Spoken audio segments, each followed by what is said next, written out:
नमस्कार दोस्तों, आज हम आपके लिए लेकर आए हैं माँ अन्नपूर्णा माता के महाव्रत की कथा। एक समय की बात है, काशी निवासी धनंजय की पत्नी का नाम सुलक्षणा था। उसे अन्य सब सुख प्राप्त थे, केवल निर्धनता ही उसके दुख का एकमात्र कारण थी। यह दुख उसे हर समय सताता रहता था। एक दिन सुलक्षणा पति से बोली, स्वामी आप कुछ उद्यम करो तो काम चले, इस प्रकार कब तक काम चलेगा। सुलक्षणा की बात धनंजय के मन में बैठ गई और वह उसी दिन विश्वनाथ शंकर जी को प्रसन्न करने के लिए बैठ गया और कहने लगा, हे देवादिदेव विश्वेश्वर, मुझे पूजा पाठ कुछ करना नहीं आता, केवल आपके भरोसे बैठा हूँ। इतनी विनती करके वह 2-3 दिन तक भूखा प्यासा बैठा रहा। यह देखकर भगवान शंकर ने उसके कान में अन्नपूर्णा अन्नपूर्णा अन्नपूर्णा इस प्रकार 3 बार कहा। यह कौन क्या कह गया? इसी सोच में धनंजय पड़ गया कि मंदिर से आते ब्राह्मणों को देखकर पूछने लगा, पंडित जी अन्नपूर्णा कौन है? ब्राह्मणों ने कहा, तू अन्न छोड़ बैठा है सो तुझे अन्न की ही बात सूझती है, जा घर जाकर अन्न ग्रहण कर। धनंजय घर गया, स्त्री से सारी बात कही। वह बोली, नाथ चिंता मत करो, स्वयं शंकर जी ने यह मंत्र दिया है, वे स्वयं ही खुलासा करेंगे, आप फिर जाकर उनकी आराधना करो। धनंजय फिर जैसा का तैसा पूजा में जाकर बैठ गया।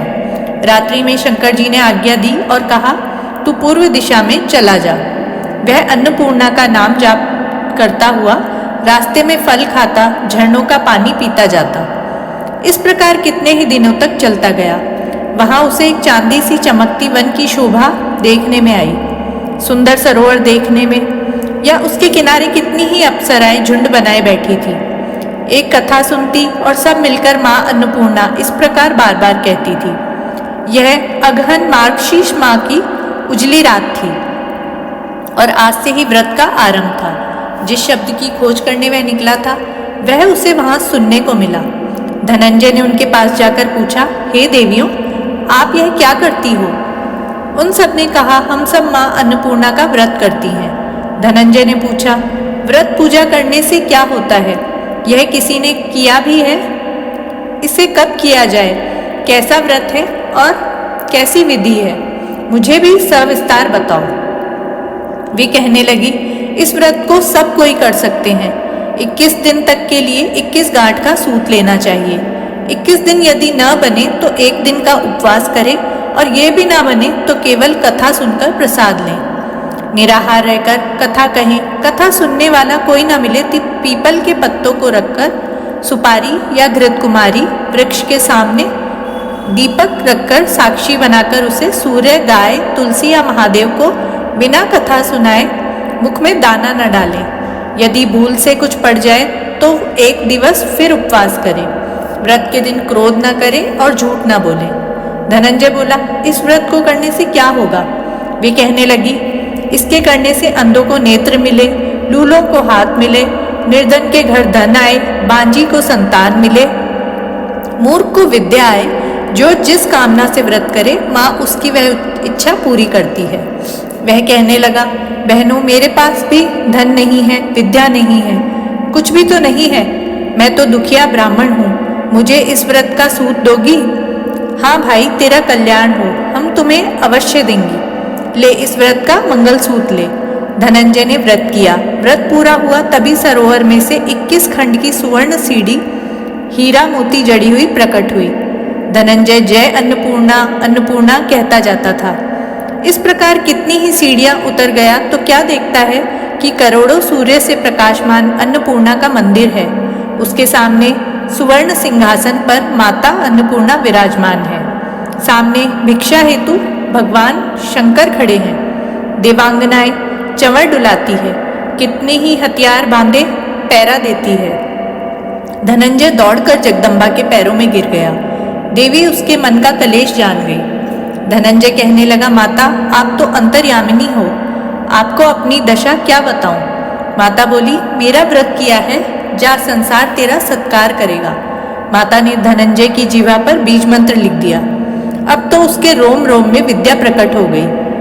इतने में क्या देखता है कि वह काशी विश्वनाथ के मंदिर में खड़ा है। माँ का वरदान लेकर धनंजय घर आया। सुलक्षणा से सब बात कही। माता जी की कृपा से उसके घर में संपत्ति उमड़ने लगी। छोटा सा घर बहुत बड़ा गिना जाने लगा। जैसे शहद के छत्ते में मक्खियां जमा हो जाती है, उसी प्रकार अनेक सगे संबंधी आकर उसकी बड़ाई करने लगे। कहने लगे, इतना धन और इतना बड़ा घर, सुंदर संतान नहीं तो इस कमाई का भोग कौन करेगा? सुलक्षणा से संतान नहीं है, इसलिए तुम दूसरा विवाह कर लो। अनिच्छा होते हुए भी धनंजय को दूसरा विवाह करना पड़ा और सती सुलक्षणा को सौत का दुख उठाना पड़ा। इस प्रकार दिन बीतते गए। फिर अगहन मास आया।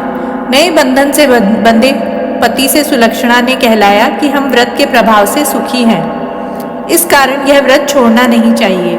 यह माता जी का प्रताप है जो हम इतने संपन्न और सुखी हैं। सुलक्षणा की बात सुनकर धनंजय उसके यहाँ आया और व्रत में बैठ गया। नई बहू को इस व्रत की खबर नहीं थी। वह धनंजय के आने की राह देख रही थी। दिन बीतते गए और व्रत पूर्ण होने में 3 दिवस बाकी थे कि नई बहू को खबर पड़ी। उसके मन में ईर्ष्या की ज्वाला दहकने लगी थी। सुलक्षणा के घर आ पहुंची और उसने वहां बहुत भगदड़ मचा दी। वह धनंजय को अपने साथ ले गई। नए घर में धनंजय को थोड़ी देर के लिए निद्रा आ गई। इसी समय नई बहू ने उसका व्रत का सूत का धागा तोड़कर आग में फेंक दिया। अब तो माताजी का कोप जाग गया। घर में अकस्मात आग लग गई। सब कुछ जलकर खाक हो गया। सुलक्षणा जान गई और पति को फिर अपने घर ले आई। नई बहू रूठकर पिता के घर जा बैठी। पति को परमेश्वर मानने वाली सुलक्षणा बोली, नाथ घबराना नहीं, माताजी की कृपा अलौकिक है। पुत्र कुपुत्र हो जाता है पर माता कभी कुमाता नहीं होती। अब आप श्रद्धा और भक्ति से आराधना शुरू करो, वे जरूर हमारा कल्याण करेंगी। धनंजय फिर माता के पीछे पड़ गया। फिर वही सरोवर सीढ़ी प्रकट हुई, उसमें माँ अन्नपूर्णा कहकर वह उतर गया। वहां जा माता जी के चरणों में रुदन करने लगा। माता प्रसन्न हो बोली, यह मेरी स्वर्ण की मूर्ति ले, उसकी पूजा करना, तू फिर सुखी हो जाएगा। जा, तुझे मेरा आशीर्वाद है। तेरी स्त्री सुलक्षणा ने श्रद्धा से मेरा व्रत किया है, उसे मैंने पुत्र दिया है।